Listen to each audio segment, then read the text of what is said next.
Hey everybody, so this is going to be a very quick video over the principal differences between the evolutionary approach to psychology and the traditional approach to psychology. So when social psychology began as a field in 1908 with McDougall's first social psychology text, he included a psychology of instinct, or an instinct psychology. Basically the idea was that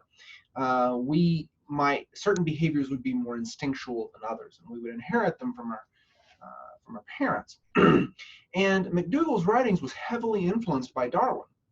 But since that time, evolution kind of fell out of favor among in the psychological community. And the reason it did is because of or at least one of the reasons why, is because of the biological fallacy, which I discuss in another video. Basically, the idea was that one of the primary motives for studying social psychology has always been a hope of helping people get along better and improve their lives.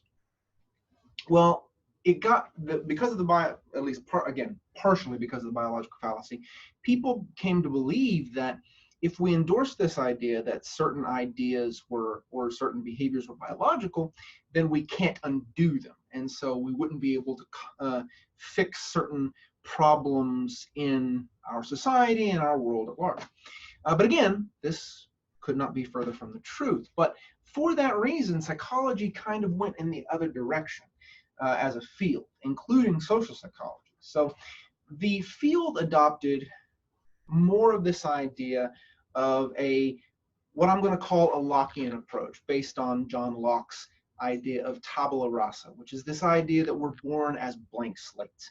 We're born without any knowledge, without anything carried with us, and so what the person becomes is entirely a product of their upbringing and their culture and their society. And this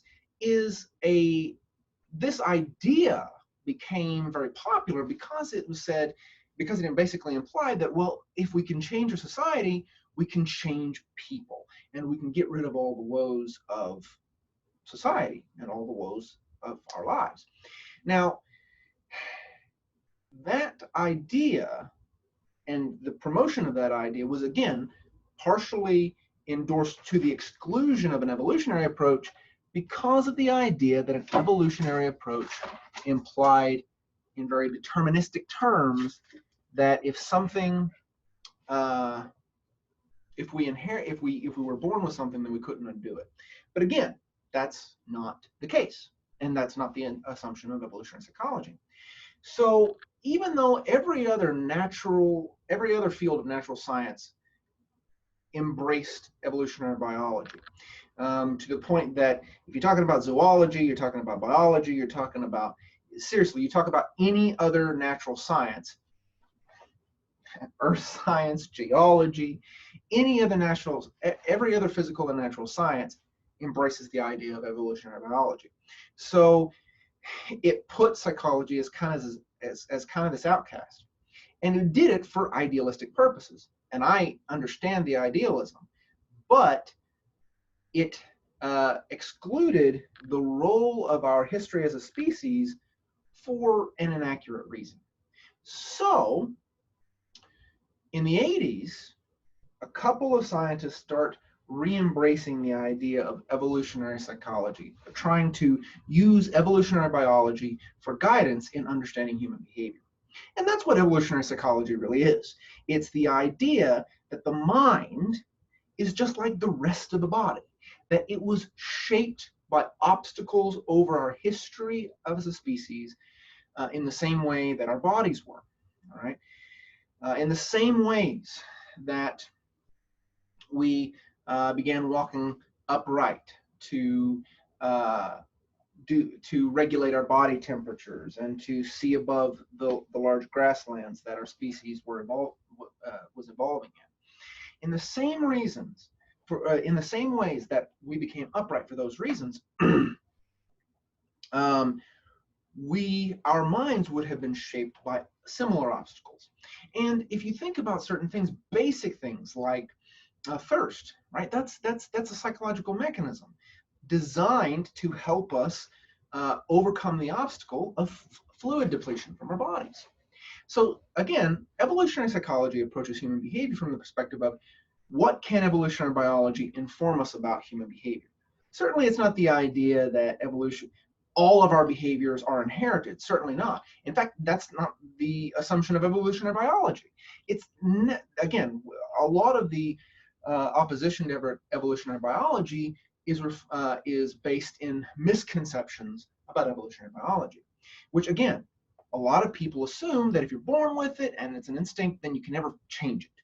No, all right? The assumption that all of your behavior is going to be determined at birth is nonsense. Could not be further from the truth, all right? Rather, you might think of the analogy of that evolutionary biology and therefore evolutionary psychology uses is that we're born with, you can think of it as a rough draft of a book or a first draft of a book, but then experience constantly edits that book. So we might all be born with very similar first drafts, in fact, more similar than dissimilar. But then as we go on, as we go through our lives, experience is going to edit that book. It's not going to completely rewrite it, right? Which is why, as humans, we all have far more in common as individuals in the species than we have. There are far more similarities between each of us than there are dissimilarities. But experience can edit that book. And in the same way, genes work, right? You're born with genes, and many people, your genes, and people often think that if you're born with a gene, then it's going to manifest in a behavior. But there is a difference between phenotype, what gets expressed, and genotype, your genetic makeup, all right?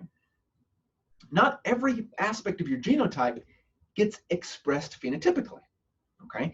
The environment largely dictates what genes get turned on and what don't, all right?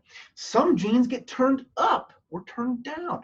Well, evolutionary biology is thought to work, has that assumption, and so does evolutionary psychology. So yes, evolutionary psychology assumes that yes, we are born with certain psychological mechanisms, all right? So you can think of these like mental apps, mental programs that are turned on by certain pieces of information in the same way that this iPad here is going to activate the Siri program when I say, Siri, hello Siri. Of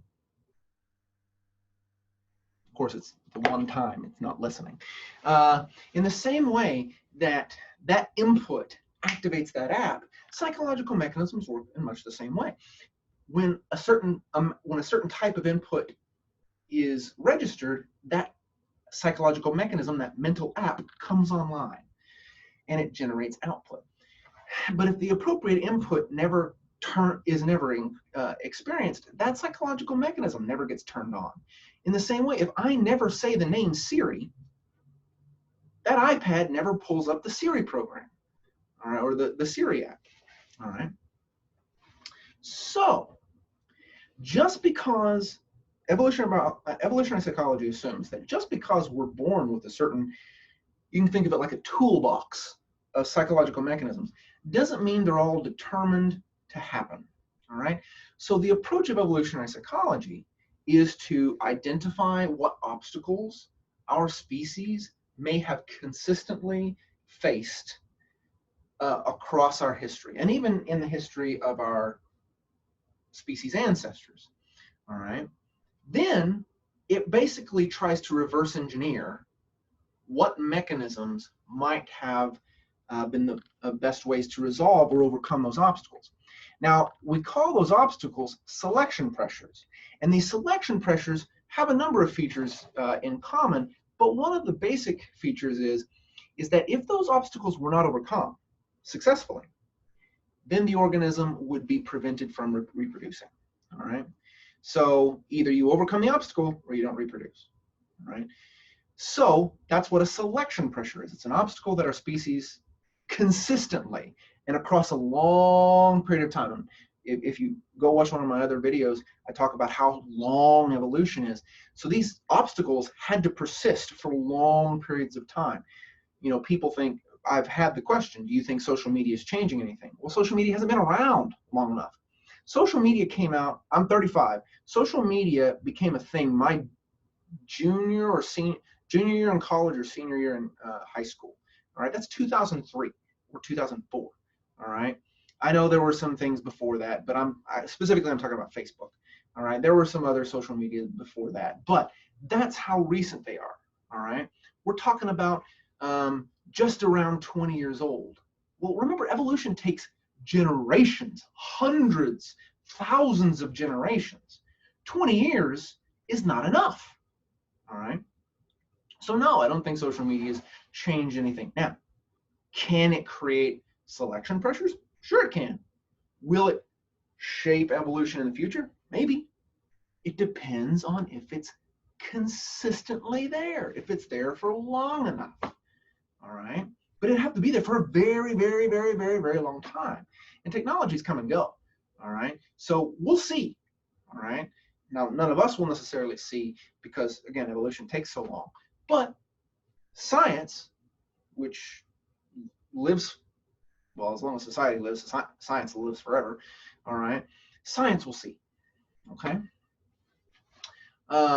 So evolutionary psychology tries to see what obstacles we've had as a species, what psychological mechanisms might have evolved to deal with those outcomes or those obstacles, and then how those psychological mechanisms can be turned off and turned on by differences in the situation, by differences in the culture, the situation, the environment, etc. Now, traditional psychology is very different because, again, remember, as I was saying earlier, traditional psychology was born out of this idea that we were this very Lockean approach, this idea that we were blank slates when we're born, and the way we behave is entirely dependent upon how we grow up, is entirely dependent upon our environment. Well, another aspect of traditional psychology is that they very often were looking for general mechanisms. They would look for a single mental program that would work for a bunch of different types of output and would generate, a bunch of different types of input and generate a bunch of different types of output. So that's a little bit of that's one of the foundational differences between evolutionary psychology and traditional psychology. Evolutionary psychology thinks that approaches the study of the mind from a very modular perspective. What does that mean? It means that evolutionary psychology, if we use the idea of a phone as an analogy, all right, evolutionary psychology would say the more apps you have, the more psychological mechanisms, the more things you can do. But each app is only going to respond to a narrow range of inputs. Traditional psychology basically tries to approach the idea of trying to find big programs that respond to a bunch of different things, which is a little weird if you think about it in the context of evolutionary biology. All right, our eyes, right? They evolved to, well, originally it's thought that they evolved to help with the management of the circadian rhythm when we go to sleep, the fluctuation of our hormones across the day. But then it later became functional for helping us with navigation. Well, it only responds to light. My eyes do not respond to changes in air pressure. My ears do. My eyes don't respond to variations of chemicals in the environment. My tongue does. My nose does. Not literally my nose, but the receptors in my nose. All right. So most of our body is modular, meaning you've got these different pieces, and those different pieces do different things. Now, they all work together, but they do different things. All right. Well, evolutionary psychology assumes that the mind is the same way, that it's got different pieces. I'm using the analogy of apps. Okay, has different pieces that do different things. It responds to different pieces of output and input and gives different types of output. Again, traditional psychology assumes that our history as a species did nothing to shape our mind, that it's entirely our environment, but that we have these basic mechanisms that will respond to many different things. So it's modern traditional psychology is far more monolithic, meaning we have a small number of programs, and those small number of programs deal with a large number of things. Whereas evolutionary psychology, and those programs have nothing to do with our history as a species, other than our cultural history, and only then because the cultural history changes what things we learn in our lives. So it has that lock-in approach, that tabula rasa. We're born as a blank slate, and our environment shapes how those general mechanisms work. Evolutionary psychology, on the other hand, says we have psychological mechanisms, and we may have many psychological mechanisms, but each psychological mechanism will have evolved to address a specific obstacle.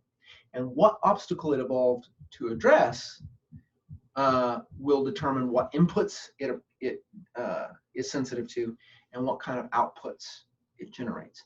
So, for example, let's take one of the most basic psychological mechanisms, psychological mechanism of thirst. All right? It has a very narrow range of input, specifically mechanisms in the body that signal a depletion of fluid. It has a then very specific range of output, the urge to get a drink of water or a drink of something. All right? Now, another approach of evolutionary psychology is that as the environment changes more quickly around the person than the psychological mechanisms can adapt, it can do weird things, right? So the thirst mechanism can do weird things in leading us to behave in ways that are harmful to us, all right? Originally designed in a way that was beneficial to give us hydration, but it can do things that are harmful. It might compel us to drink soda, which has excess amounts of sugar, artificial sugar, and our bodies don't really, so far as I understand it, don't differentiate too well between artificial sugar and real sugar.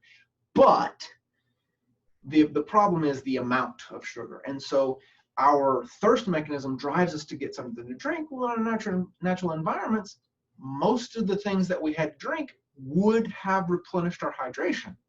Well, now because we have soda, this weird substance, this weird thing, if we grab it and we drink it, well, it's caffeinated.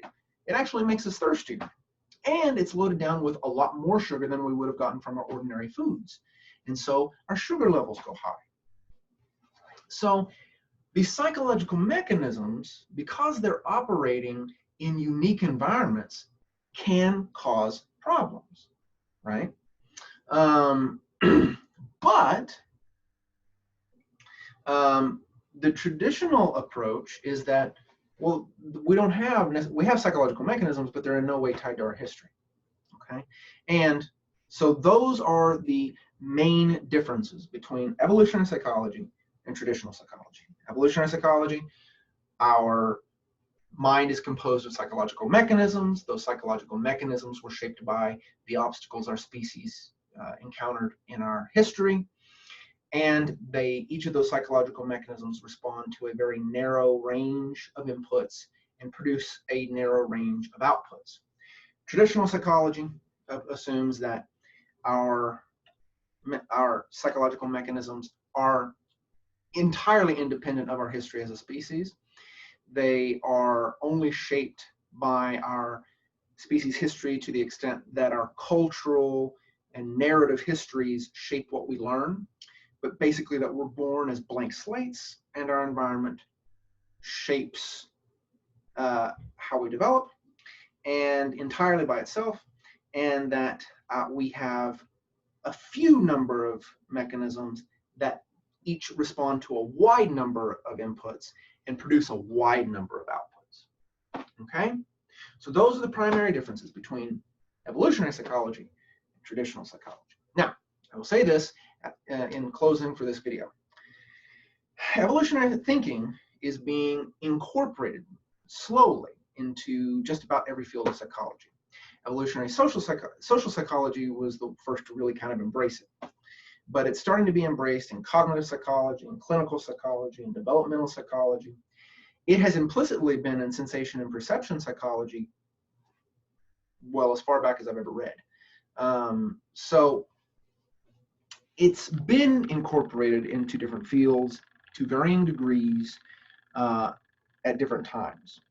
But we see now that it's beginning to spill over from social psychology into some of the other fields.